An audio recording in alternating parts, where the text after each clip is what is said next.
తెలంగాణ వ్యాప్తంగా hot topic గా మారిన ఫోన్ ట్యాపింగ్ కేసులో కీలక విషయాలు బయటపడుతున్నాయి. ఫోన్ ట్యాపింగ్ లో భాగంగా ఏపీ సీఎం చంద్రబాబు, మంత్రి లోకేష్ ఫోన్లను కూడా ట్యాపింగ్ చేసినట్లు సమాచారం. ఈ కేసులో ప్రధాన నిందితుడు ఎస్బీఐ మాజీ ఓఎస్డీ ప్రభాకర్ రావును సిట్ అధికారులు విచారించగా టీడీపీ ముఖ్య నేతల ఫోన్లను కూడా ట్యాప్ చేసినట్లు ఆయన ఒప్పుకున్నారని రాజకీయ వర్గాల్లో వార్తలొస్తున్నాయి.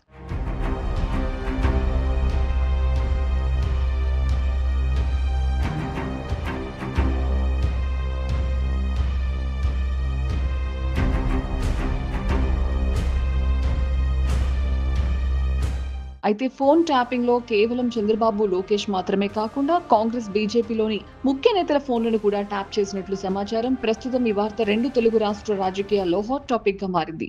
విదేశాల నుంచి కొనుగోలు చేసిన ప్రత్యేక పరికరం ద్వారానే ఈ ఫోన్లను ట్యాప్ చేసినట్టు వార్తలొస్తున్నాయి. దీంతో ఇప్పుడు ఈ కేసు అంతర్జాతీయ స్థాయిలో జరిగినట్లు సంకేతాలు కనిపిస్తున్నాయి.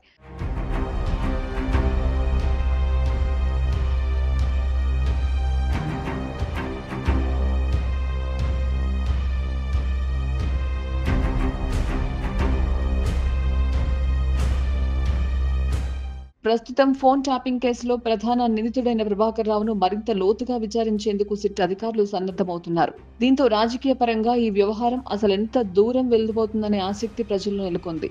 మొత్తానికి ఇరు రాష్ట్రాల ముఖ్య నేతల పేర్లు బయటకు రావడంతో ఈ కేసు మరింత కీలకంగా మారింది. ఇక త్వరలోనే మరిన్ని షాకింగ్ విషయాలు వెలుగులోకి వచ్చే అవకాశం ఉందని విశ్లేషకులు భావిస్తున్నారు. ఇక ఈ ఫోన్ ట్యాపింగ్ వ్యవహారం ఎటువంటి మలుపు తిరుగుతుందో తెలియాలంటే వేచి చూడాల్సిందే మరి.